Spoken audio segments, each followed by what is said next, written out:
ایک شخص بستر پر لیٹا غفلت کی گہری نیند سو رہا تھا کہ خوابوں کی دنیا میں پہنچ گیا۔ کیا دیکھتا ہے کہ وہ ایک وسیع عریض سرسب شاداب جنگل میں ہے۔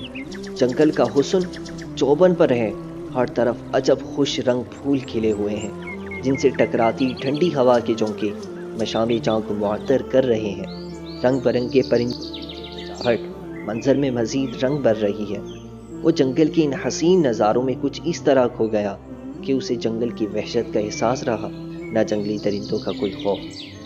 وہ شخص انہی خوبصورت مناظر کی دلکشی رعنائی سے لطف اندوز ہوتے ہوئے جنگل میں چلتا جا رہا تھا کہ اتفاقاً اسے اپنے پیچھے کچھ آہٹ محسوس ہوئی۔ مڑ کر جو دیکھا تو گارد لگائے ایک خوفناک شیر نظر آیا۔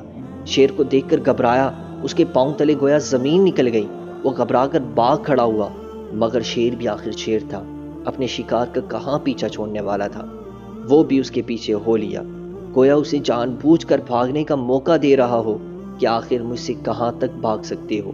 وہ شخص شیر سے پیچھے چھڑوانے کی خاطر اندھا دھند بھاگے چلا جا رہا تھا کہ اتنے میں ایک گہرا گڑھا آڑے آ گیا۔ اس نے گھڑے کے اندر جھانک کر دیکھا تو ایک بہت بڑا سانپ منہ کھولے بیٹھا نظر آیا۔ اب تو یہ مزید ڈر گیا کہ کروں تو کروں کیا، پیچھے خوفناک شیر ہے تو آگے خوفناک سانپ۔ ابھی اسی ادھیڑ پن میں تھا کہ اسے ایک بہت بڑا درخت نظر آیا جس کی بہت سی مضبوط شاخیں زمین پر لٹک رہی تھی۔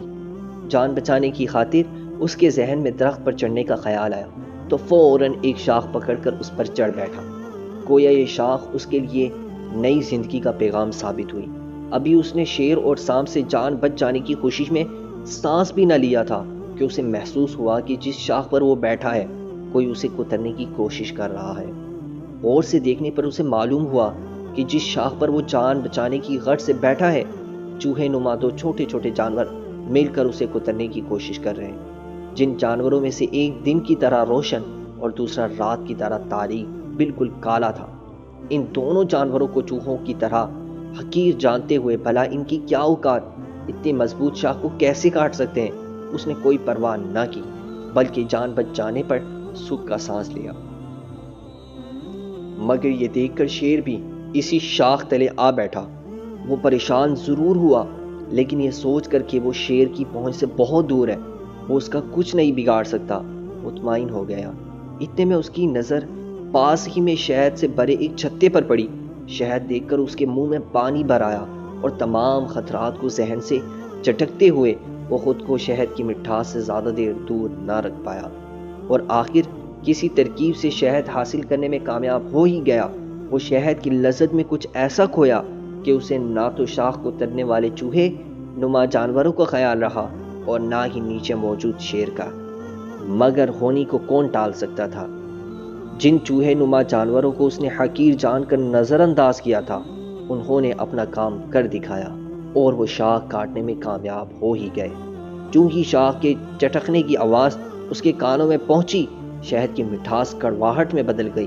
شاخ کیا ٹوٹی، وہ شخص دھڑام سے نیچے گر پڑا اور شیر ایک ہی وار میں اسے موت کے گھاٹ اتار گیا۔ وہ لڑکھڑاتے ہوئے گھڑے میں گرا تو سانپ نے اسے فوراً نگلنا شروع کر دیا۔